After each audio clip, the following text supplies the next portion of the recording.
সুপ্রিয় দর্শক, আমি আফজাল হোসেন, স্বাগত জানাচ্ছি সম্পাদকীয়তে। ইসলামী আন্দোলনের নেতা মুফতি ফয়জুল করিম বলেছেন, দেশের অধিকাংশ মানুষ পিআর পদ্ধতির নির্বাচন চায়। ইসলামী আন্দোলনেরও একই কথা। বৃহস্পতিবারের সমাবেশে তারা আরও বলেছেন, ইসলামকে রাষ্ট্র ক্ষমতায় দেখতে চান এবং প্রাথমিক বিদ্যালয়ে গানের শিক্ষক নিয়োগ নয়, ধর্মীয় শিক্ষক নিয়োগ করতে হবে। পিআর পদ্ধতির দাবিসহ কয়েকটি দাবি নিয়ে জামায়াত ইসলামী সহ 7 দলের কর্মসূচিতে একই সুরে কথা বলেছেন নেতারা। আর অন্যদিকে বিএনপি নেতা রুহুল কবির রিজভী বলেছেন, পিআরের নেপথ্যে রাজনৈতিক ষড়যন্ত্র আছে। বিএনপি নেতা আমির খসরু মাহমুদ চৌধুরী বলেছেন, দেশকে অস্থিতিশীল করার চেষ্টা হচ্ছে। প্রাসঙ্গিক বিষয় নিয়ে আমাদের আজকের সম্পাদকীয় হাওয়া গরম, অস্থিরতার শঙ্কা। এসব নিয়ে কথা বলতে আমাদের স্টুডিওতে উপস্থিত আছেন আনিস আলমগীর, সাংবাদিক ও কলামিস্ট, ব্যারিস্টার সৈয়দ ইজাজ কবির, মানবাধিকার বিষয়ক সম্পাদক, জাতীয়তাবাদী আইনজীবী ফোরাম, এবং সারওয়ার তুষার, যুগ্ম আহ্বায়ক, জাতীয় নাগরিক পার্টি। দর্শক, আপনারা এই আলোচনায় অংশ নিতে পারেন, এর জন্য আপনাদের ফোন করতে হবে টেলিভিশনে দেখার নম্বরে, ছাড়া ফেসবুকের মাধ্যমেও আপনাদের মন্তব্য পাঠাতে পারেন। আলোচনার শুরুতেই জানিয়ে দেব এখনকার প্রধান শিরোনামগুলো। আলোচনার মধ্যেই রাজপথে ইসলামী দলগুলো। নির্বাচন হতে হবে পিআর পদ্ধতিতে, হুঁশিয়ারি নেতাদের। ভোটের আগে জুলাই সনদের আইনি ভিত্তি ও বিচার নিশ্চিতের তাগিদ। অহেতুক চাপ সৃষ্টি গণতন্ত্রের জন্য শুভ নয়, মন্তব্য বিএনপি মহাসচিবের। অস্থিতিশীল পরিস্থিতির জন্য রাজনৈতিকভাবে ক্ষতিপূরণের সতর্কবার্তা খসরুর। চলতি মাসেই ইসির হাতে পৌঁছাবে নির্বাচনী সরঞ্জাম। প্রবাসী ভোটার নিবন্ধনে অ্যাপস তৈরি, সীমানা নির্ধারণ নিয়ে আদালতের সিদ্ধান্তে আস্থা রাখতে চায় কমিশন। ছাত্র সংসদ নির্বাচনের অভিজ্ঞতা প্রয়োগ করা হবে জাতীয় নির্বাচনে, বললেন স্বরাষ্ট্র উপদেষ্টা। রাকসু চাকসুতে ডিজিটাল পদ্ধতিতে ভোট গণনার পরিকল্পনা। এবং জুলাই হত্যাযজ্ঞের দায়ে শেখ হাসিনা কামালের কঠোর শাস্তি দাবি নাহিদ ইসলামের। ট্রাইব্যুনালে দ্বিতীয় দিনের সাক্ষ্য, গুম খুনে জড়িত অনেকে গ্রেফতার না হওয়ায় ক্ষোভ।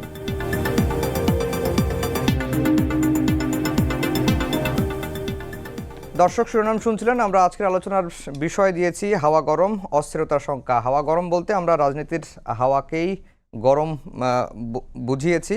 আনিস আলমগীর ভাই, আপনাকে দিয়ে আলোচনা শুরু করব। রাজনৈতিক দলগুলো আলোচনার টেবিলে ছিল, ঐক্যমত্য কমিশনের সঙ্গে বৈঠক তারা করছেন। আলোচনার মধ্যেই আবার রাজপথে নেমেছেন 5 দফা দাবিতে। জুলাই সনদ বাস্তবায়ন, পিআর পদ্ধতি এবং জাতীয় পার্টি 14 দলের রাজনীতি নিষিদ্ধ সহ 5 দফা দাবিতে।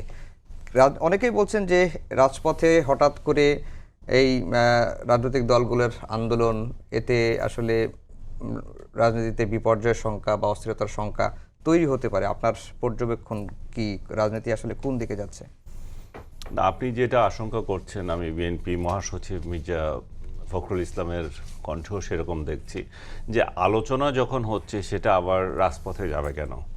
এটা তো আলোচনা টেবিলেই সমাধান হওয়ার কথা, এবং দীর্ঘ সময় ধরে ওনারা আলী রিয়াজকে নিয়ে মিটিং করছেন, চা খাচ্ছেন, আড্ডা মারছেন। তো এই অবস্থায় রাজনৈতিক দলগুলো কাছাকাছি এসছে, এই অবস্থায় কেন সমাধান হচ্ছে না? তাহলে সংস্কার কমিশন বা যারা বাস্তবায়নে এসব দায়িত্ব নিয়েছে তারা কি এতদিন কি করেছিল, তার কি উপহার দিয়েছে জাতিকে, যেতে আবার সেই টার্মোয়েলে যেতে হবে, আবার রাস্তায় যেতে হবে?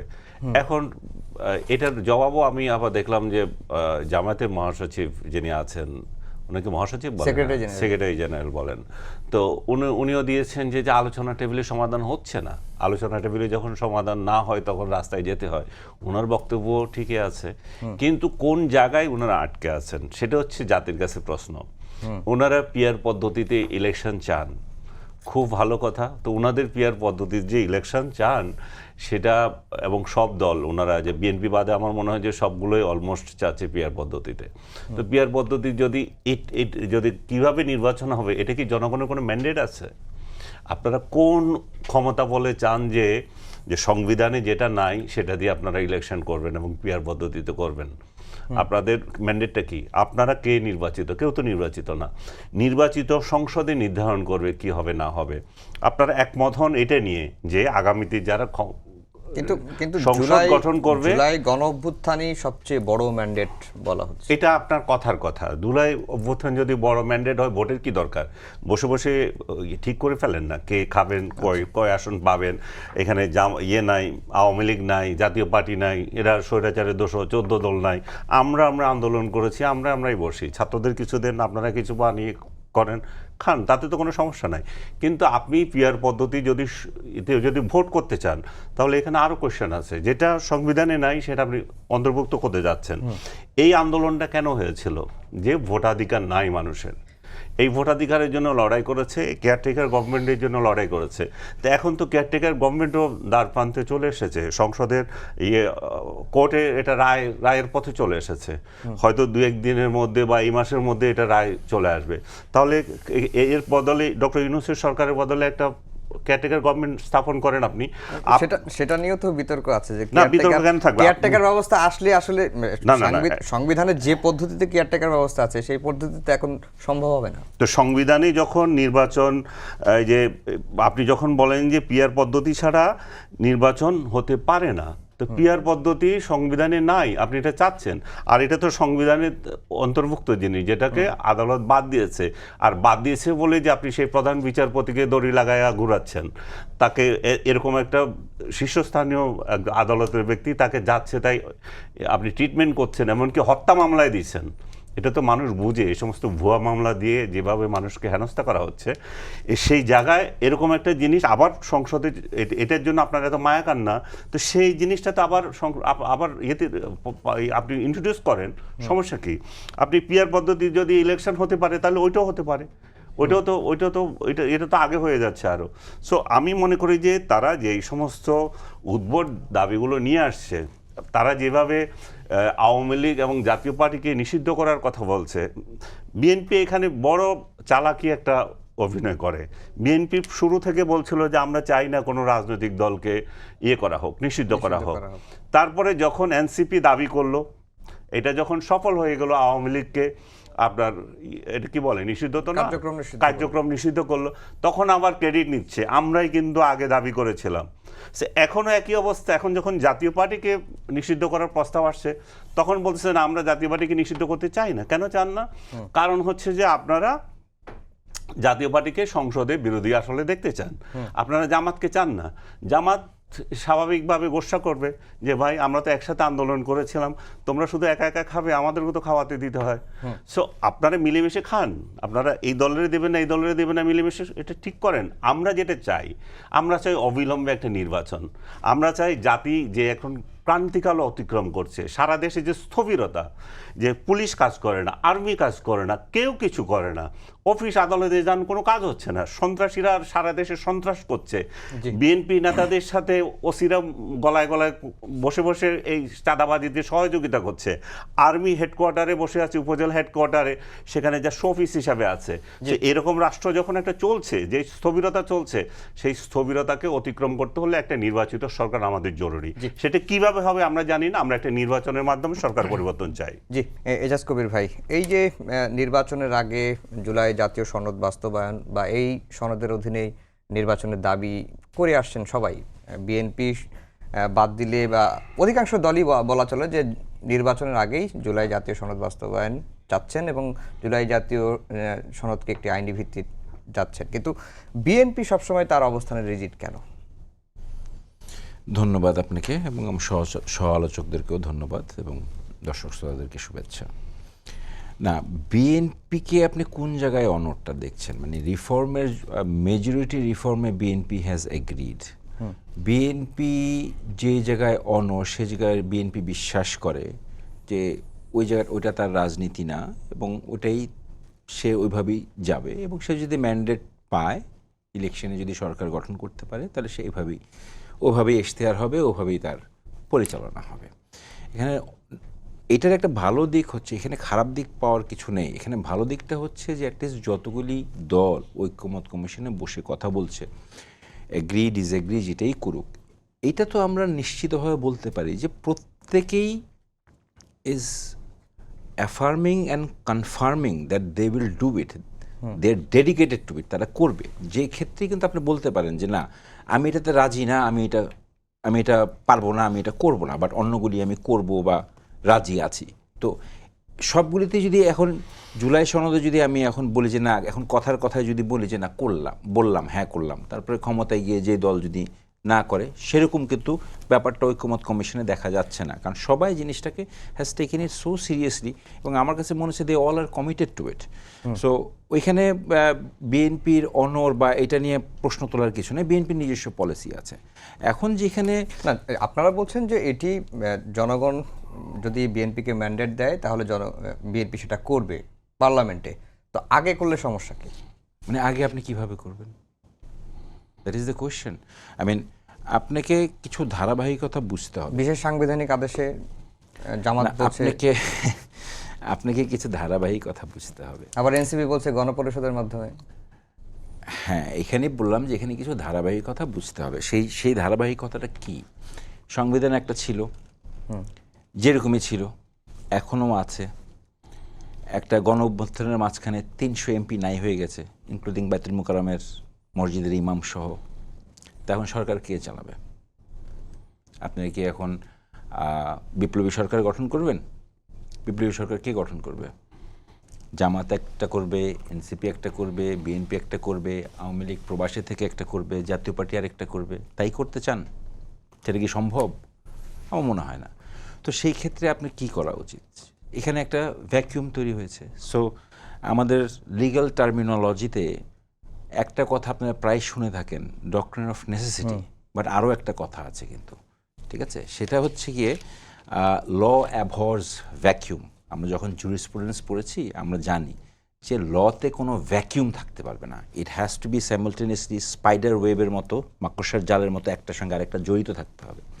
সো যখন 300 এমপি পলায়ন করে গেল, কেউ নেই, তখন চালাবেটা কে? সেই ক্ষেত্রেই আপনার তখন প্রশ্নটা আসে যে ওকে, যে আইনের বিষয়ে অভিভাবক হচ্ছে সুপ্রিম কোর্ট অ্যাপিলেট ডিভিশন। তখনই এক প্রেসিডেন্ট ওপিনিয়ন ছিল 106-এর অধীনে। এই ওপিনিয়নটা আদালত অ্যাপিলেট ডিভিশন যেইভাবে মানে ওনাদের ওপিনিয়নটা ওনাদের মতো করে দিতে পারেন, এখানে কোনো বাধ্যবাধকতা নাই। এবং আপনাদেরকে জ্ঞাতার্থে বলে রাখি, 106-এর যেই ওয়ার্ডিং, ঠিক আছে, সিমিলার ওয়ার্ডিং হচ্ছে পাকিস্তানও, সিমিলার ওয়ার্ডিং হচ্ছে ইন্ডিয়ান কনস্টিটিউশনও। সো এখন ওইভাবে আপনার একটা লিগ্যাল ল্যাকিউনাটা আপাতত স্টপ গ্যাপ সিনারিওটা বন্ধ করার জন্যে, ম্যানেজ করার জন্যে আসলো এই বর্তমান গভর্নমেন্ট আসলো। বর্তমান গভর্নমেন্ট এসে এখন সংস্কার, ইলেকশন এবং আরও বেসিক যেসব নেসেসিটিস ওইগুলো চালিয়ে যাচ্ছে এবং ঐক্যমত চালানোর একটা বন্দোবস্ত করছে। তো এইখানে এই মুহূর্তে কথাটা আসছে গিয়ে হলো যে কি আপনার আমাদের এই জুলাই সনদটা কিভাবে বাস্তবায়িত হবে। এখন জুলাই সনদটা এক বাস্তবায়নের উপায় আছে যে যেই সরকারে যাবে সে ওইটাকে গিয়ে র্যাটিফাই করে বা কনস্টিটিউশনাল অ্যামেন্ডমেন্ট করে ওইটা ওখানে আনবে বা একটা লিগ্যাল ইমপ্লিকেশনস দিবে, সেটা একটা হতে পারে। আরেকটা উপায় আছে, সেটা হচ্ছে যে এখানেও আপনাকে ওই গার্জিয়ান সুপ্রিম কোর্টের কাছেই যেতে হবে। সুপ্রিম কোর্ট একটা ওপিনিয়ন যদি দেয় যে এটা লিগ্যাল ভিত্তি, এটা লিগ্যাল এক্সিকিউশন কিভাবে করা যায়, তাহলে একমাত্র সেভাবেই হবে। ঘুরে ফিরে আপনাকে সুপ্রিম কোর্টের বাইরে, সুপ্রিম কোর্টের মতামতের বাইরে আপনি কোনোভাবেই যেতে পারবেন না। মানে আপনারা বলছেন যে জুলাই সনদটা কিভাবে বাস্তবায়ন হবে এটি আসলে সুপ্রিম এবং কোর্টের বিএনপির তরফ থেকে মতামত নিয়ে করা উচিত। বিএনপির তরফ থেকে আমাদের স্ট্যান্ডিং কমিটির মেম্বার সালাউদ্দিন সাহেব উনি কিন্তু বলেই দিয়েছেন যে কিভাবে করতে হবে বলেন, যেভাবে করা দরকার আমরা করব, কিন্তু আপনি সঠিক একটা পন্থায় আসেন যেন এইটা ভবিষ্যতে লিগালি চ্যালেঞ্জ না হয়। জি, সার্ভার তুষার, আজকে জামায়াতের আইনজীবী অ্যাডভোকেট শিশির মনির উনি ঐক্যমত্য কমিশনের বেশ কয়েকটি মিটিংয়েও অংশগ্রহণ করেছেন, আপনিও ঐক্যমত্য কমিশনের মিটিংয়ে অংশগ্রহণ করেছেন। উনি তার একটা ফেসবুক পোস্টে একটা বক্তব্য দিয়েছেন যে ঐক্যমত্য কমিশন গোয়ার্তুমি আচরণ করছে, যুক্তিতে না পেরে গায়ের জোরে কথা বলছেন, গ্রুপিং করেছেন, এখন বলছেন আমরা কেন রাস্তায় গেলাম, আয়নায় নিজের চেহারা দেখুন, উত্তর পেয়ে যাবেন। আপনার কাছে কি মনে হয় যে ঐক্যমত্য কমিশন কি আসলেই গ্রুপিং করেছে বা উনি কিন্তু আপনাকে ধন্যবাদ। এবং উনি এটা ঐক্যমত্য কমিশন গ্রুপিং করেছে এই অভিযোগ করেছেন বলে আমার মনে হয়, আমি ফেসবুক পোস্টটা দেখেছি। উনি বলেছেন যে কাউকে ইঙ্গিত করেছেন, তা আমি এটা ইঙ্গিতটা হলো বিএনপির দিকে, যে আপনারা ঐক্যমত্য কমিশনে গ্রুপিং করেছেন এবং আপনারা এটা ওইটা করেছেন করার পরে আমরা এখন রাস্তায় নামছি, আমাদেরকে এখন বলতেছেন যে আপনারা কেন রাস্তায় নামছেন। হ্যাঁ, বক্তব্যটা এরকম, ঠিক আছে? জি, ঐক্যমত্য কমিশন গ্রুপিং করেছে, এটা না। মানে কমিশনে আপনারা এই পরিস্থিতি তৈরি করেছেন, ফলে আমাদেরকে এটা করতে হচ্ছে, এটা হচ্ছে তার বক্তব্য, এটা ওনার বক্তব্য। এখন এই প্রেক্ষিতে আপনার প্রশ্নটা এবার একটু বলেন। না, গ্রুপিংটা আসলে কিভাবে করব? আচ্ছা, হ্যাঁ, এটা খুব ইম্পর্টেন্ট। এটা গতকালকে আমি তো লম্বা সময় আসলে দলকে প্রতিনিধিত্ব করলাম, প্রায় পুরোটা সময়, মাঝখানে অল্প কিছুদিন বাদ দিলে। এবং গতকালকে আমি একটা খুব ইন্টারেস্টিং ব্যাপার খেয়াল করলাম আর কি। এখন তো আলোচনাটা একেবারে শেষের দিকে আছে এবং পদ্ধতি বিষয়ক আলোচনা হচ্ছে। গতকাল হুট করে 106-এর কথাটা এসেছে কিছু বিএনপি মনা দলের পক্ষ থেকে। পরবর্তীতে বিএনপি যিনি প্রতিনিধিত্ব করেন সালাউদ্দিন সাহেব, তার বক্তব্য বোঝা গেল যে ওনারা 106-এর কথাটা বলেন। তখন 106-এর আপনি কি করবেন? মানে কথাটা হচ্ছে এরকম, তাদের টোনটা যে যেহেতু ঐক্যমত্য কমিশনের রাজনৈতিক দলগুলোর মধ্যে সেটেলমেন্ট হচ্ছে না, let's go to the court. এখন আপনি রাজনীতির প্রশ্নটাকে আদালতে নিয়ে যাবেন। প্রথম কথা হচ্ছে, বাংলাদেশের ইতিহাসে রাজনীতির প্রশ্নগুলোকে যখন আপনি আদালতকে ব্যবহার করেছেন, এটা নজির খুব একটা ভালো হয়নি। যেমন তত্ত্বাবধায়ক সরকারে যখন ওই আপনার সর্বশেষ অবসরপ্রাপ্ত প্রধান বিচারপতি এই যে আদালতকে পলিটিক্সে টেনে আনা, কিংবা আপনার তত্ত্বাবধায়ক বাতিল করা, এই সমস্ত ক্ষেত্রে আদালত যখন জনগণের, যেমন শেখ হাসিনার সময়ে আদালত কি করলো, যে জনগণের আন্দোলনের ফসল যে ছিল তত্ত্বাবধায়ক সরকার ব্যবস্থা, এটাকে তারা আদালতকে ব্যবহার করে বাতিল করেছে। পরে নজিরগুলো ভালো না, ঠিক আছে? এখন তো 106-এর মাধ্যমে আপনি কি প্রশ্ন করবেন? 106-কে তো আপনার একটা প্রশ্ন পাঠাতে হবে, মানে একটা অপিনিয়ন আপনি চাইবেন। প্রশ্ন কি পাঠাচ্ছেন তার উপরেই কিন্তু নির্ভর করছে যে রাজনীতিটা কি হবে। আপনি যদি প্রশ্ন পাঠান যে জুলাই সনদ কিভাবে বাস্তবায়িত হবে, তখন এক ধরনের উত্তর আসবে। আর আপনি যদি প্রশ্ন করেন যে এই সরকার বাস্তবায়ন করতে পারবে কিনা, তাহলে উত্তর আরেক রকম আসবে। আপনি কি প্রশ্ন করছেন, that is the main politics. What is your frame? So আপনি ধরেন, মানে আমরা যেটা বুঝলাম, আমাদের পক্ষ থেকেও গতকালকে আমরা এটা বলেছি, আমি নিজেও ছিলাম, যে বিএনপি শুরুর থেকে কি বলেছে, সংস্কারটা কোথায় হবে? পার্লামেন্টে হবে। কেন সংস্কার পার্লামেন্টে করা যাবে না, এটা আমরা অসংখ্য যুক্তি দিয়েছি, এখানেও দরকার আবার বলবো। এখন যেহেতু পার্লামেন্টে সংস্কারের ব্যাপারে বেশিরভাগ রাজনৈতিক দল, বেশিরভাগ মানে 90% রাজনৈতিক দল একমত না, এর মধ্যে বিএনপির সাথে আন্দোলনে ছিল এমন দলও আছে। এই কারণে এখন আমাদেরকে আদালত দেখানো হচ্ছে, যে আদালত যদি এখন এটা বলে তাহলে আমরা কি করব। প্রশ্নটা হচ্ছে এরকম, মানে আদালত দিয়ে আপনি এটা বলাবেন যে 106-এর মাধ্যমে যে ইয়েতে যাব আমরা, এটা পার্লামেন্টে সংস্কার হবে, তখন তো আর সবার মুখে। তাহলে আপনি এই যে 1 বছর আলোচনা করলেন, সমস্ত রাজনৈতিক দল পিপলের উইলের প্রতিনিধিত্ব যদি রাজনৈতিক দলগুলো করে থাকে, আদালত তো পিপলের উইলের অধীন। এটা তো একদম ভাই বুঝবেন, ভাই আইনের মানুষ, মানে একেবারে মানে আইনের ভাষা জায়গা থেকেই পিপলের উইলের অধীন হচ্ছে আদালত। পিপলের উইলটা কেমন হবে এটা তো আদালত ঠিক করে দেবে না, বরং পিপল যখন তার একটা উইল ঠিক করবে, এটাকে আপনি একটা কনস্টিটিউশনাল ভিত্তি দিবেন, আদালত ওইটাকে ডিফেন্ড করতে মানে ডিফেন্ড করবে, এটাই আদালত। আদালত কিন্তু কনস্টিটিউশনকে ব্যাখ্যা করতে পারে, কিন্তু আপনি একটা নতুন কনস্টিটিউশনাল প্যারাডাইম তৈরি করার চেষ্টা করছেন অথবা মেজর রিফর্ম করার চেষ্টা করছেন। এটা দেখেন, আদালতের কাজ কি? আদালতের কাজ হচ্ছে যে সংবিধানটা আছে সেটার বেসিক স্ট্রাকচারকে ডিফেন্ড করা।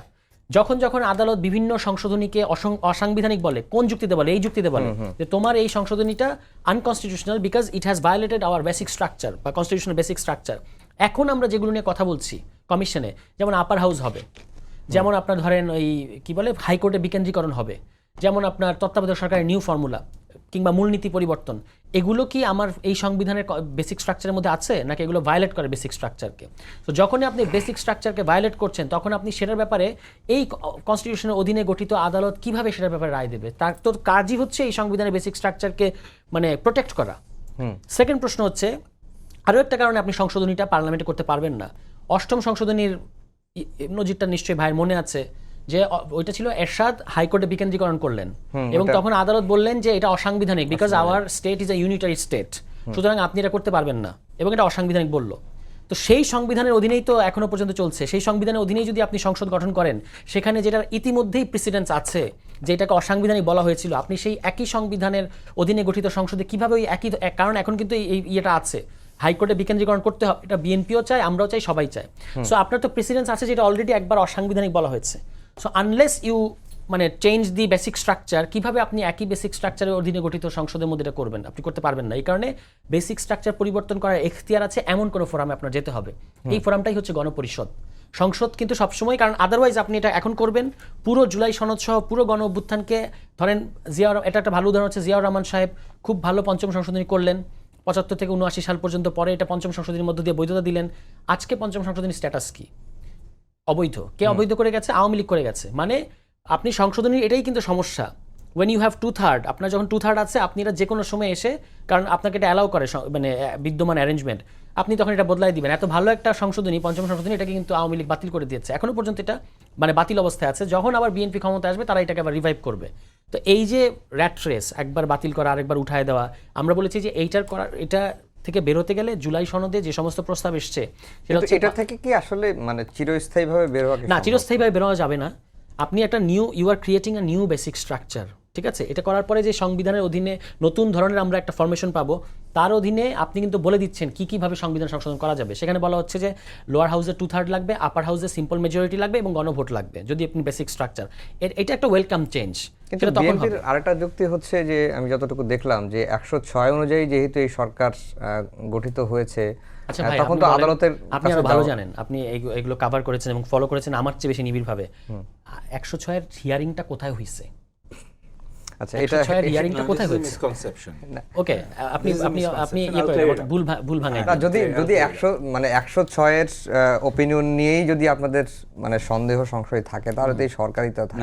না, কেন থাকবে না? এইটার যখন একজন রিড করলেন যে আমাদেরকে সার্টিফাইড কপিটা দেখান, তখন কোর্ট একটা খুব দুর্দান্ত মন্তব্য করেছেন যে এই সরকার জনগণের অভিপ্রায় দ্বারা গঠিত সরকার। That's the point. মানে আপনি এই 106 এর মধ্যে একটা ইন্টারেস্টিং কাজ কিন্তু হয়েছে, সেটা হচ্ছে একটা কনস্টিটিউশনাল ধারা দিয়ে আপনি একটা এক্সট্রা কনস্টিটিউশনাল জিনিসকে প্রতিষ্ঠা করেছেন, দ্যাট ইজ এই গভর্নমেন্ট। এটা খুব ইন্টারেস্টিং, মানে লজিকের জায়গা থেকে। এখন এই যে কনস্টিটিউশনাল কন্টিনিউটির কথা বারবার বলা হয়, এটা 90 সালেও বলা হয়েছে, এখনও বলা হচ্ছে, কিন্তু বাংলাদেশে কনস্টিটিউশনাল কন্টিনিউটির নামে কনস্টিটিউশন ভায়োলেট করা হয়েছে বারবার। শাহাবুদ্দিন সাহেবকে যখন আপনি কনস্টিটিউশনাল কন্টিনিউটির নামে ওই প্রধান বিচারপতির জায়গা থেকে তত্ত্বাবধায়ক সরকার প্রধান বানালেন, এটা তো আমাদের সংবিধানে ছিল না। তখন তোফায়েল আহমেদ সহ সমস্ত রাজনৈতিক দলের নেতারা বলেছে যে আমরা যেহেতু একমত হয়েছি, আর পার্লামেন্ট বসাতে হবে না, আমরা এমনি এটা আমরা মেনে নিয়েছি, সুতরাং ওকে। এখনও কিন্তু সেই জিনিসই করা হয়েছে। এবং এইটা বলে আমি শেষ করি, ধরেন আমাদের মধ্যে যে একটা ধারা আছে যে ওই যে ভাই যেটা বললেন যে আইন কখনো শূন্যতা ইয়ে করে না, এটা তো সত্য কথা। আপনি যদি ধরেন সংবিধান বাতিলও করে দেন, তবু কি আইন শূন্য হয়ে যায় একটা দেশ? হয় না। আমি একটা উদাহরণ দিই, ল কন্টিনিউয়াস এনফোর্সমেন্ট অর্ডার নামে একটা বস্তু আছে। আপনি আজকে এই সংবিধান বাতিল করে দিচ্ছেন কিংবা স্থগিত করছেন, পরের দিন আরেকটা ডিক্রি জারি করে বলছেন নতুন সংবিধান হওয়ার আগ পর্যন্ত এই সংবিধানের আইনগুলো দ্বারাই চলবে। এটা তো অ্যাকসেপ্টেড এবং আমাদের ইতিহাসে একাধিক নজির আছে। তো এগুলো থেকে আমরা গ্রহণ করবো না কেন? জি, আনিস আলমগীর ভাই, তাহলে মানে সমাধানটা আসলে কোথায়? সমাধান কি আসলে রাজপথেই নাকি? আপাতত তো রাজপথে মনে হচ্ছে। আর তার চেয়েও বড় বিষয়টা হচ্ছে আসলে নির্বাচন যে ফেব্রুয়ারিতে হবে সেই গ্যারান্টি কি, সেটা তো নাই। এবং এটাই আসলে আরও এক্সপিডাইট করবে এই রাজপথে আন্দোলন। আজকে দেখলাম যে মামুনুল হক সাহেবরা ইয়েতে সফর করছেন, আফগানিস্তান সফর করছেন। আফগানিস্তানে তো ইম্পর্টেন্ট হয়ে গেছে এখন। আফগানিস্তানের রাষ্ট্রীয়ভাবে দাওয়াত দিয়েছে। আবার আপনিও বললেন যে আরেক হুজুর বললেন যে ইয়ে করবেন, এই যে গানের শিক্ষা হবে না ইয়েতে, এখানে বিদ্যালয়ে। হ্যাঁ, প্রাথমিক শিক্ষক নিয়োগ দেওয়া যাবে। কেন গানের শিক্ষক কি সমস্যা করেছে? হুজুর নিয়োগ দিতে বলেন, তাতে তো কোনো অসুবিধা নাই। যে যার ইচ্ছা সেটা তো করবে। আমরা তো এমন একটা সোসাইটি চাচ্ছি যেটা ইনক্লুসিভ হবে, সেখানে সবার মতামত থাকবে। যেটা আপনারা আগে অভিযোগ করতেন যে হুজুরদেরকে বহিষ্কার করে দেওয়া হয়েছে সোসাইটি থেকে, তাদের কোনো কিছু নাই। শেখ হাসিনা আপনাদের এই যে স্বীকৃতি দিলেন সার্টিফিকেটের, তারপরও হয় নাই, তারপরও অভিযোগ। এত কিছুর পরেও এখন একটা ইনক্লুসিভ সোসাইটিতে আপনারা কেন গ্রহণ করতে পারছেন না? এখন কেন নানাজন নানা পথে যাচ্ছি আমরা তো এই যে আলী রিয়াজ কমিটির সাথে বসে এটা সমাধান করে ফেলতে পারতাম, যে সংসদের আইনের অমুক ধারা তমুক ধারা, এগুলো কেন এই যে 106-এর প্রশ্ন এতদিন পরে কেন আসলো? আগে কেন আসে নাই? আমি দেখলাম ওই কমিটিতেই আলোচনা হচ্ছে 106-এর, যে এই সরকারকে অলমোস্ট অবৈধ বলা হচ্ছে। তো এই অবৈধতা নিয়ে এতদিন ধরে, তো 1 বছর পরে খবর হয়েছে আপনি অবৈধ সরকার চালাচ্ছে এখন। এটা কোথায় গেল? আর তুষার একটা দিচ্ছে যে 90-তেও এভাবেই চলেছিল, যে তোফায়েল আহমেদরা এক হয়েছে, আমরা তো করেছি। এটা একটা 3 জোটের রূপরেখা হয়েছিল। ওই রূপরেখার ভিত্তিতে সরকার চিফ জাস্টিস প্রধান হয়েছিলেন, এবং সেটা আবার সংশোধনী করতে হয়েছে, কিন্তু পরবর্তীতে অ্যামেন্ডমেন্ট করতে হয়েছে। ওই অ্যামেন্ডমেন্টে গিয়ে ভালো নজির না আমাদের জন্য যে একজন লোককে চাকরি ফেরত দেওয়ার জন্য আপনি সংশোধনী করেছেন। না, যেটা ওই অ্যামেন্ডমেন্টে কিন্তু বাকি কাজগুলো বৈধতা দেওয়া হয়েছে। আমরা তো এখনো তাই চাচ্ছি। এখনো যে নতুন সংসদ আসবে তারাই অ্যামেন্ডমেন্ট করবে, তারাই সমস্ত বৈধতা দেবে। এর বাইরে কি করে আমরা বলতে পারি যে আমরা এটা করব ওইটা করব, আমার ইচ্ছে অনুযায়ী আজকে এটা করব কালকে ওইটা করব? এগুলো সম্পূর্ণভাবে নির্বাচিত প্রতিনিধিরা করবে। অনির্বাচিত প্রতিনিধিরা যাদের 2 ভোট পাওয়ার ক্ষমতা নাই, তারা কিভাবে চ্যালেঞ্জ করে যে আমার এটা মানতে হবে, আমার ওইটা মানতে হবে? আনিস আলমগীর ভাই, কিন্তু যেই সংবিধানের অধীনে একটা দল মানে সংসদে গেল, ওই দলই আবার কিভাবে ওই সংবিধানকে পরিবর্তন করতে হবে? কেন পারবে না? কারণ আমরা কমিটেড, আমরা আগে কমিটেড ছিলাম, এটা আমরা চেঞ্জ করব। এই যে আমাকে শেষ করতে দেন, আপনি বলেন, অসুবিধা তো নাই। আমরা যে কমিটমেন্ট করেছি সেটা সেই কমিটমেন্টের ভিত্তিতে করেছি। 3 জোটের রূপরেখায় ছিল সংসদীয় পদ্ধতিতে যাওয়ার কথা ছিল। বিএনপি তো ক্ষমতায় ছিল, বিএনপি কি কখনো সংসদীয় পদ্ধতির পক্ষের দল ছিল না তো, কিন্তু তারা তো একমত হয়েছে, তারা তো সেটা করেছে। আর যেটা নিয়ে গন্ডগোল ছিল সেটা হচ্ছে তত্ত্বাবধায়ক সরকার, সেটা করে নাই বলেই সেটার জন্য আন্দোলন হতে হলো, সেটার জন্য রাজপথে রক্ত জ্বললো, এই 96-এর একটা ভুয়া ইলেকশন করতে হলো। সে এই এত কিছুর পরেও যে তাহলে আমরা কেন, আমাদের শিক্ষা হচ্ছে না? আমরা এখানে যাতে ঐক্যবদ্ধ হয়ে আমরা যেগুলো সিদ্ধান্ত নিচ্ছি সেগুলোকে আমরা পরবর্তীতে বাস্তবায়ন করব। এখন এই বাস্তবায়নও কতটুকু সম্ভব এটা নিয়ে কেন উদ্বিগ্নতা এই জন্যই যে রাষ্ট্রের একটা বড় স্টেক হোল্ডার রয়ে গেছে, যারা বাংলাদেশ আওয়ামী লীগ এবং জাতীয় পার্টি, তাদের প্রধান একটা রাজনৈতিক দল, আর দ্বিতীয় ভোটের সংখ্যা অনুযায়ী তৃতীয় একটা রাজনৈতিক দল। আপনি তাদেরকে বাদ দিয়ে নিজেরা সব করছেন, তো করেন সেগুলা। ওই যে উনি উদাহরণ দিলেন না, ৫ম সংশোধনী যেভাবে হয়ে গেছে ক্ষমতায় আসলে, ইন্ডেমনিটি দিয়েছেন। ইন্ডেমনিটি যেমন আওয়ামী লীগ ক্ষমতায় আসার পর ইন্ডেমনিটি চলে গেছে, তেমনি আপনি এখন যত ইন্ডেমনিটি দেন, যতক্ষণ পর্যন্ত আপনি অন্যের অধিকারকে স্বীকার করবেন না, যতক্ষণ পর্যন্ত আপনি একটা ইনক্লুসিভ সোসাইটির কথা বলবেন না, ততক্ষণ পর্যন্ত আপনাকে এটা পোয়াতে হবে। আজকে দেখেন চিটাগংয়ে, আমার শহর, সেখানে আমি দেখতেছি পুলিশ মাইকিং করছে যে যারা আওয়ামী লীগ করে তাদেরকে আশ্রয় দেবে না, ভাড়া দেবে না। এই রাষ্ট্রে এটা হতে পারে? আর যাদের আওয়ামী লীগের মিছিল থেকে যাদেরকে পাবা তাদেরকে ধরে আনবা, 5,000 টাকা পুরস্কার দেওয়া হবে। সো যেই সোসাইটি এতগুলো গ্যাঞ্জামের মধ্যে যেতে চায়, এরকম একটা অভ্যুত্থানের পরে যখন রাষ্ট্রকে ঐক্যবদ্ধ করার কথা ছিল, সেগুলো না করে আমরা যখন এগুলোতে চলে যাচ্ছি, আমাদের সামনে যে আর কি অপেক্ষা করছে সেটা তো, আপনি যে হাওয়ার গরম বলছেন, গরম কেন, এর থেকে কঠিন কিছু হবে। আর আমাদের সরকার প্রধান কি করছেন? আমাদের সরকার প্রধান একদিন পরে যাবেন 4 নেতাকে নিয়ে নিউ ইয়র্ক সফরে।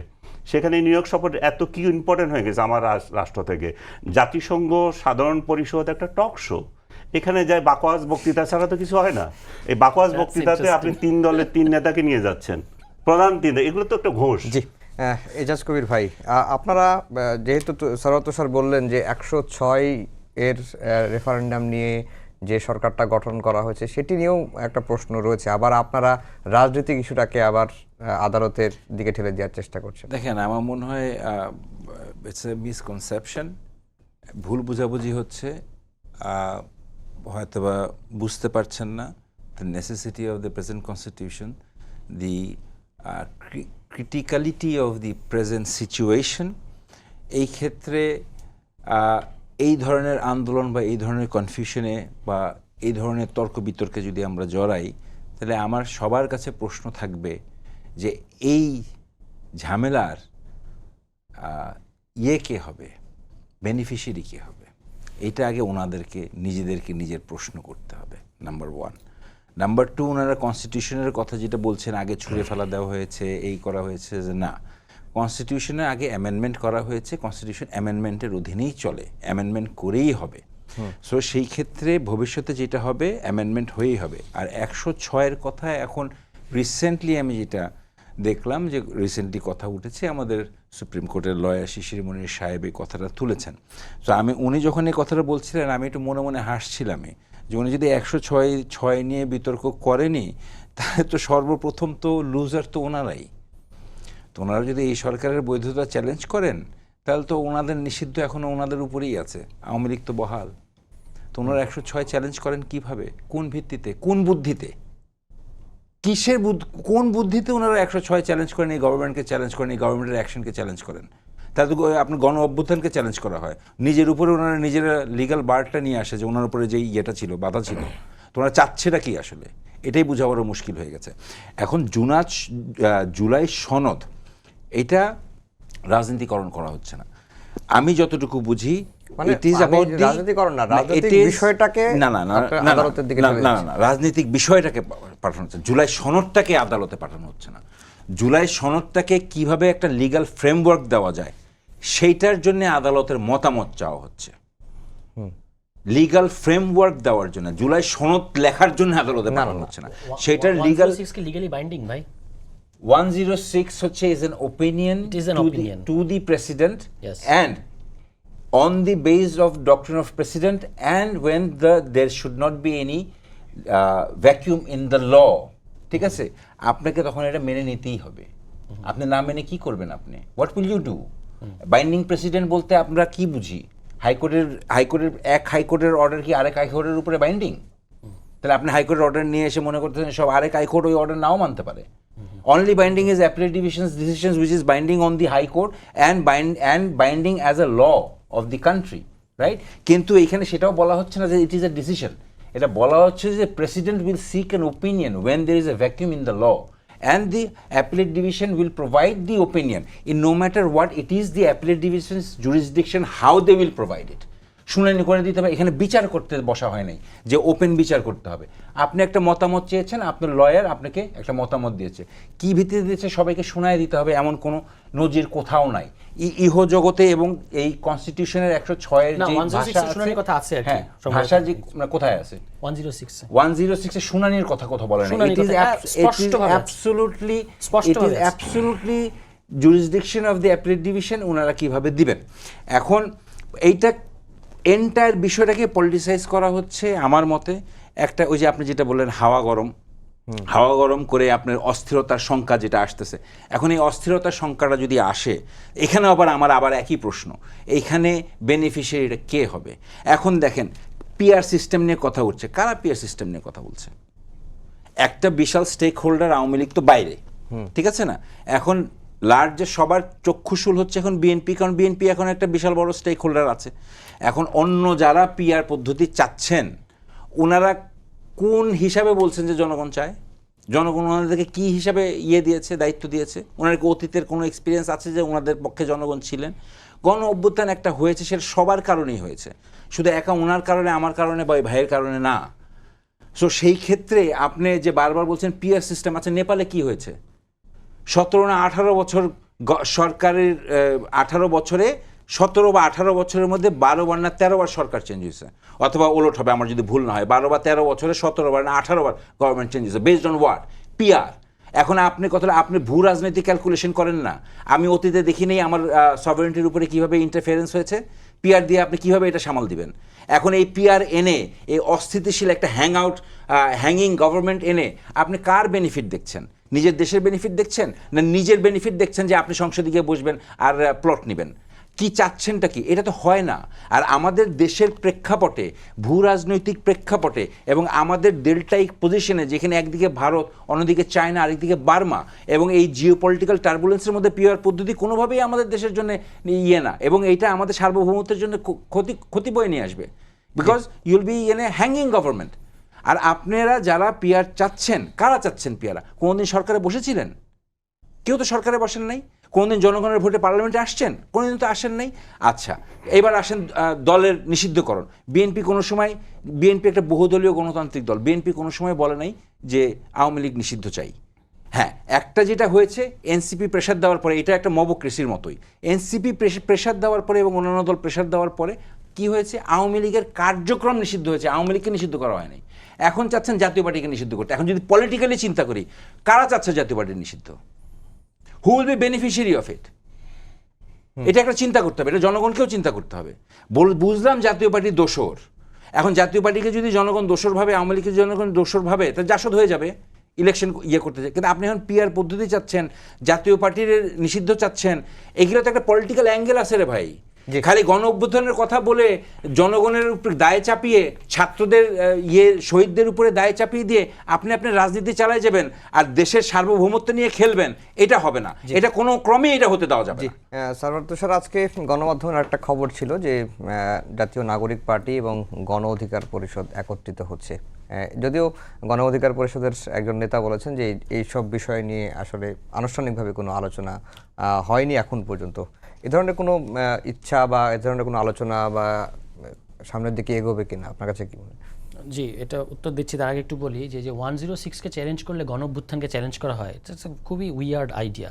গণ অভ্যুত্থান ইজ বিয়ন্ড গভর্নমেন্ট। গণ অভ্যুত্থান শুধু গভর্নমেন্ট না, আপনি আরও 10টা সরকার গঠন করবেন প্রয়োজনে। গণ অভ্যুত্থান তো গণ অভ্যুত্থান, যেটা মানে যেটা হয়েছে এটা শেষ। এটাকে আপনি কোনোদিন আন্ডু করতে পারবেন না। ফলে 106 নিয়ে অনেকগুলো প্রশ্ন আছে, সেটা আমরা আবার সেটেল করবো, অসুবিধা নেই, আলোচনা করবো। ওই গণ অধিকারের যে নিউজ, এটা আমরাও দেখেছি।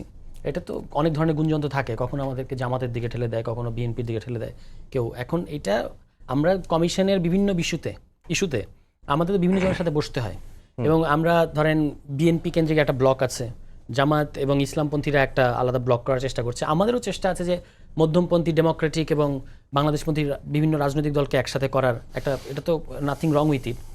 অনানুষ্ঠানিক আলোচনা নানাভাবে নানা ফোরামে হতে পারে, এবং যেহেতু এই দলে অনেকেই আছেন যারা একসময় এই 18-24-এর মধ্যে থেকে উঠে এসেছেন, ফলে একটা যোগাযোগ তো খুব ঘনিষ্ঠ যোগাযোগই আছে, কিন্তু কোনো আনুষ্ঠানিক সিদ্ধান্ত বা এরকম কিছু হয় নাই। এটা আরও সময় লাগবে। যদি হয়, আমি যদি হয়, আমি জানি না এখনও, কিন্তু যদি হয় এটা একটা পজিটিভ ঘটনাই হবে যে সব ইয়াংরা এক জায়গায় আসতেছে। এটা একটা ভালো মেসেজ দিবে, এবং মানে পলিটিক্সে ওই যে বিএনপি এবং বিএনপির বাইরে ইসলামপন্থী দল, এর বাইরে একটা মাঝামাঝি আরেকটা ব্লক তৈরি হওয়ার একটা সম্ভাবনা থাকবে। ফলে এখনও চূড়ান্ত করে কিছু বলা যাবে না। পুরো সম্ভাবনাটাকে আমি নাকচ করে দিচ্ছি না, আবার আমি কনফার্মও করছি না, কিন্তু এটা সময়ে আরও যেতে দিতে হবে। ইন দ্য মিনটাইম আমরা মনে করি যে কমিশনে আমাদের বিভিন্ন ইস্যুতে আমাদের মিত্র আছে যারা মনে করে যে ইলেকশনের আগেই রিফর্মগুলো করতে হবে, এবং সেটা এই জুলাই সনদটার একটা আইনি ভিত্তি দিতে হবে বা সাংবিধানিক ভিত্তি দিতে হবে। এটার সাথে পুরো হাউসের temperament, including the government and the commission, সবাই কিন্তু এটা এই প্রশ্নে একমত। শুধু বিএনপির এখানে ভিন্নমত আছে, এবং সেটা ওই তারা যেটা উনি বললেন যে কনস্টিটিউশন অ্যামেন্ডমেন্ট করেই চলতে হয়, চলতে আপনি কনস্টিটিউশনটাকে একদম একটা ডেড কনস্টিটিউশন বানায় ফেলছেন। আর ধরেন আপনার দেশে কি এমন পরিস্থিতি কখন আসবে না যখন আপনার you need a new constitution? এটা কি বাইবেল না? কিন্তু আনিস আলমগীর ভাই যেটা বলছেন যে আওয়ামী লীগ এবং জাতীয় পার্টির মতো দুটো বড় স্টেক, না, এটা তো খুব ডেঞ্জারাস স্টেটমেন্ট। আমি তো অবাক হলাম যে আওয়ামী লীগ এখন আর বাংলাদেশের রাজনীতির কোনো স্টেক হোল্ডার না, তারা পরিষ্কারভাবে একটা দেশবিরোধী শক্তি। তারা বাংলাদেশের পার্শ্ববর্তী দেশ, বাংলাদেশের যেটা মানে সবসময় যারা বাংলাদেশকে অস্থিতিশীল করতে চায়, তাদের ওখানে শেল্টার নিয়ে বাংলাদেশ বিরোধী কার্যক্রম চালিয়ে যাচ্ছে। ফলে আপনি কিভাবে বলতে পারেন তাদেরকে স্টেক হোল্ডার? আওয়ামী লীগকে এখন কোর্টের মাধ্যমে প্রমাণ করে আসতে হবে যে দে আর পলিটিক্যাল পার্টি। এটা তো একটা এখন সন্ত্রাসী গোষ্ঠীর মতো, এবং তাদের কোন কার্যক্রমটা বাংলাদেশপন্থী? তারা বাংলাদেশের সমস্ত বাংলাদেশপন্থী রাজনৈতিক দল, সমস্ত অ্যাক্টিভিস্ট, সমস্ত জুলাই আন্দোলনের বিপ্লবীদের তারা বলতেছে চান্স পেলে তারা জুলাইকে তারা বলে জুলাই দিবে, এরকম। হ্যাঁ, তারা জুলাবে। আপনি তাদেরকে কিভাবে বলতে পারেন যে তারা stakeholder? They are not a stakeholder anymore. তাদেরকে যেটা হয়েছে যে আপনার এবং তাদের বিরুদ্ধে বাংলাদেশের আর কোনো রাজনৈতিক দলের বিরুদ্ধে কখনো, ধরেন এখানে বিএনপিও একসময় বাংলাদেশ শাসন করেছে, ওইটার পার্ট জামায়াত ইসলামীও হয়েছে, এবং সেই সমস্ত শাসনের কিছু সমালোচনা, কিছু অনেক সমালোচনা আছে, করা যাবে। Still they are a political party of Bangladesh. কিন্তু বাংলাদেশে কোনো রাজনৈতিক দলের বিরুদ্ধে, ইনক্লুডিং এই যে সামরিক স্বৈরাচার এরশাদ, তাদের বিরুদ্ধেও কিন্তু কখনো ক্রাইমস এগেনস্ট হিউম্যানিটির অভিযোগ ওঠেনি, যেটাই শেখ হাসিনার আওয়ামী লীগের বিরুদ্ধে উঠেছে, এবং সেটা জাতিসংঘ দ্বারা মানে সার্টিফাইড। এটা জাতিসংঘ এটা বলেছে যে এখানে ক্রাইমস এগেনস্ট হিউম্যানিটি ঘটেছে, কোনো নর্মাল ফৌজদারি অপরাধ ঘটে নাই, এবং আন্তর্জাতিক আইন অনুযায়ী ক্রাইমস এগেনস্ট হিউম্যানিটির ক্ষেত্রে আপনাকে আন্তর্জাতিক অপরাধ আদালতে তোলা যাবে। ফলে আমি সমস্ত স্টেক হোল্ডার বাংলাদেশে যারা আছে তাদের কাছে আমার রিকোয়েস্ট, এবং আমার একটা প্রশ্ন ছিল সবসময়, এখনো আছে, যে আমরা কেন শেখ হাসিনাকে আন্তর্জাতিক অপরাধ আদালতে তুলব না? আওয়ামী লীগের বিচার, আপনি আওয়ামী লীগের অন্যান্য হত্যাকাণ্ডের বিচার দেশে হবে, কিন্তু শেখ হাসিনাকে আন্তর্জাতিক অপরাধ আদালতে তোলা দরকার। শি ডিজার্ভস ইট, এবং এটা কিন্তু জাতিসংঘ বলেছে যে বাংলাদেশ যদি চায় তাহলে আমরা এ ব্যাপারে হেল্প করব। জি, আনিস আলমগীর ভাই যেটাই বললেন যে আওয়ামী লীগ বাংলাদেশে এখন আর কোনো স্টেক হোল্ডার নয়, আওয়ামী লীগ একটা সন্ত্রাসী গোষ্ঠী। সেটা তুষাররা স্বপ্নে দেখতে পারে, কিন্তু আওয়ামী লীগের কতজন মানুষ আছে এই দেশে যারা রাজনীতি করছে, তারা কোনো সন্ত্রাসী কার্যক্রমে নাই, এটা তো অস্বীকার করার উপায় নাই। ওরা তো আফগানিস্তানে যাবে না, পাকিস্তানও যাবে না, ওরা কই যাবে? ওরা তো ইন্ডিয়াতেই যাবে। কোথায় যাবে? 71 সালেও তো তারা ইন্ডিয়াতেই ছিল, নতুন কিছু তো না। যখন দেশের মধ্যে থাকতে পারছে না, দেশের মধ্যে অত্যাচার, অবিচার, কাটাকাটি হচ্ছে, তা আশ্রয় নেবে কোথায়? পার্শ্ববর্তী দেশেই যাবে, হয় মায়ানমারে যাবে, নতুবা ইন্ডিয়াতে যাবে, তারা তো আফগানিস্তানে যাবে না। যেমন মামুনুল সাহেব আফগানিস্তানে গিয়েছে শরিয়া আইন কীভাবে চলে সেটা শেখার জন্য, এবং সেটা এসে এখানে বাস্তবায়ন করবেন। আর তুষাররা হয়তো পাকিস্তানে যাবে বা অন্য কোনো দেশে যাবে, কিভাবে রাষ্ট্র চলবে সেটা জ্ঞান অর্জন করবে। কিন্তু আমেরিকাতেও যেতে পারে, ওদের আমেরিকার সাথে ওদের ভালো সম্পর্ক। আর যে দুইটা দল আবার এক হওয়ার কথা বলছে, আজকে একটা সুন্দর মন্তব্য করছে একজন, আমি তাদেরকে অভিনন্দন জানিয়েছি যে আমাদের কিন্তু 1 মিনিট সময় পাবেন আর। এই তরুণরা একটা রাজনৈতিক দল করতে চায়, তারা যদি একই, তুষার যেটা বললো 18তে জন্ম হয়েছে নূরদের দলের এবং ওদেরটা জন্ম হলো 24-এ, এবং একই আদর্শে একই ইয়েতে, তো একই আদর্শ হলে তো আলাদা থাকার দরকার কি? আমি বলছি যে আলাদা আলাদা দোকানের দরকার নেই, একসাথে থাকা উচিত। তারা একটা শক্তি হয় তরুণদের, আমি এটা অভিনন্দন জানাই। সেখানে আরেকজন মন্তব্য করেছে, আপনি অভিনন্দন জানাচ্ছেন, কিন্তু তারা তো যে মহাসড়কে আছে, তো সেখানে 1 লাইন 2 লাইন করার কি দরকার? 6 লাইনের জামাত ইসলাম করলেই তো হয়, জামাতকে শহর নিয়ে করলেই তো হয়, একসাথে মহাসড়কে যাবে। তা আলাদা আলাদা রাজনৈতিক দল খোলার তো কোনো দরকার নেই। এজাজ ভাই 1 মিনিট সময় আছে। না, বা 1 মিনিটে তো এত কথা বলতে পারবো না, তবে একটা বলি যে এই জুলাই আন্দোলনের ফলে একটা খুব ভালো দিক হয়েছে, সেটা হচ্ছে যে আমরা সবাই বাংলাদেশি যে আছি, এটা হয়েছে। আমরা সবাই বাংলাদেশি, এবং to my young brothers I will say যে রাজনীতিতে আসলে আরও অনেক ব্যাপার স্যাপার আছে, যে সবসময় আসলে আবেগ দিয়ে হয় না। আর সার্বভৌমত্বের মানে ক্ষতিগ্রস্তের দ্বার প্রান্তে আমরা প্রায় চলে গিয়েছিলাম, এটা আমরা প্রত্যেকে সাক্ষী। ঠিক আছে, এই জায়গাটা মাথায় রেখে আমার মনে হয় সব রাজনৈতিক দলের কাজ করতে হবে, এবং বর্তমানে এই দেশে কোনো অস্থিরতা আনা যাবে না, কোনোভাবে কোনো ধরনের অস্থিরতা আনা যাবে না। এই অস্থিরতা আনা মানেই আপনারা দোসরের দোসর, এই অস্থিরতা আনা মানেই আপনারা ওই স্বৈরশাসকের দোসর, অথবা আপনারা তাদের প্ল্যান বাস্তবায়ন করতেছেন প্রত্যক্ষভাবে অথবা পরোক্ষভাবে, বুঝে হোক না বুঝে হোক। সো এই সরকারকে পাস করতেই হবে, ইলেকশন হতেই হবে। হ্যাঁ, আপনারা পার্লামেন্টে গিয়ে তখন চেঞ্জ করেন। জামাত যদি মনে করে যে আপনারা পার্লামেন্টে গিয়ে করবেন, সরিয়া আইন আনেন না। কোন সরিয়া আইন আনবেন? বাংলাদেশে সরিয়া আইন নাই কে বলছে? আমি তো বলি বাংলাদেশে সরিয়া আইন আছে।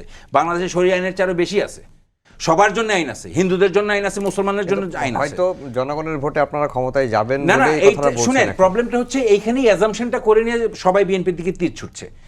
এই জন্যই সবাই ধরে নিচ্ছে যে না, আমি তো কেকের অংশটা পাচ্ছি না। নিরপেক্ষ নির্বাচন অনুষ্ঠানে সহায়তা করবে সারা দেশে, যেভাবে বিএনপি কি এখন সারা দেশ যেভাবে দখল করে রাখছে, চাঁদাবাজি করছে, 7,000 লোকের উপরে বিএনপি বহিষ্কার করেছে। বহিষ্কার করে কি করেছে? ওরা তো দলে সরকার আছে। কি করবে? ওরা তো আরো দ্বিগুণ উপায়ে চাঁদাবাজি করছে, এখন তারা কেউ ধরতে পারে না, কারণ সেটা এখন বিএনপি করে না। বিএনপি তার প্যাডে গিয়ে থানায় গিয়ে মামলা করছে। এইটা কোন দল করেছে সেটা আমি দেখা। স্বীকার করছি, তাহলে বিএনপির পক্ষ থেকে আর কি করতে হবে? নিজেকে নিজের কর্মীদেরকে ফাঁসি দিয়ে দিবে? সেটা করবে সরকার, সেটা করবে সরকার, সেটা করবে সরকার, সেটা সরকার করবে, সরকারের পুলিশ করবে, সেটা বিএনপি না। বিএনপি তার দলের থেকে যতটুকু দায়বদ্ধ, যতটুকু সম্ভব প্রত্যেকটা কাজ করছে। আমি আপনার সাথে দ্বিমত করছি না, সবকিছু করছে, কিন্তু সরকার যে করবে তারা তো ভয়ের মধ্যে আছে।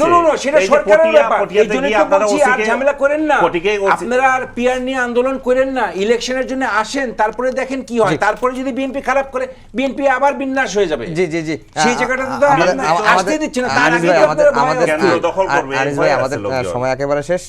কেন্দ্র দখল করবে জামাত। গুগলে সার্চ করবেন যে থানা ঘেরাও করে নিজেদের কর্মীকে ছিনিয়ে আনলেন বিএনপি নেতারা, এটা কয়টা সার্চ রেজাল্ট আসে? জামাত ঠিক আছে, জামাত অবশ্যই তারাও সমালোচনার মধ্যে পড়বে। জামাতের এনসিপিরা পাচ্ছেন না, মানে না, আমরা এই লজিস্টিক্স চাই না যে প্রথমে আমাদেরকে অ্যারেস্ট করবে, এবং আমরাকে এইজন্য 7,000 সবচেয়ে বেশি কর্মী বিএনপিরই বহিষ্কার হয়েছে। ক্রেডিট মানে ট্রফি উচ্চানোর মতো না, আমাদের 7,000 কর্মীকে বহিষ্কার করেছে, এটা ট্রফি উচ্চানোর মতো না। এটা একটু মানে আরো একটু লোয়ার টোনে বলতে হবে, কারণ এটা হচ্ছে যে এটা তো আপনার একটা মানে দুর্বল দিক। বাংলাদেশে এবং কি করে রাতের বেলায় এত চাঁদাবাজি অন্য কোনো দলে করে নাই। এনিওয়ে, রাতের বেলায় আপনি বহিষ্কার করছেন, সকালবেলা বহিষ্কার ছুটিয়ে দিচ্ছেন, এরকম কয়টা নজির লাগবে? আমি আমার নরসিংদী থেকে একাধিক নজির দিতে পারবো। এই যে আজকে যে যমুনার সাংবাদিকের উপর হামলা হয়েছে নরসিংদী থানায়, যে লোক এটা নেতৃত্ব দিয়েছেন তিনি বহিষ্কৃত নেতা, কিন্তু তিনি সমস্ত শেল্টার নিয়েই কিন্তু ওখানে চলছেন। আমার এলাকায় পলাশে এরকম চাঁদাবাজির কারণে যাকে বহিষ্কার করে দিয়েছে, পরের দিন হেভিওয়েট নেতা তার বহিষ্কার ছুটিয়ে দিয়েছে। এগুলো আমাদের সময় একেবারে শেষ। সবাইকে ধন্যবাদ জানিয়ে শেষ করছি আমাদের আজকের সম্পাদকীয়। আগামীকাল আবারও দেখা হবে একই সময়ে। শুভরাত্রি।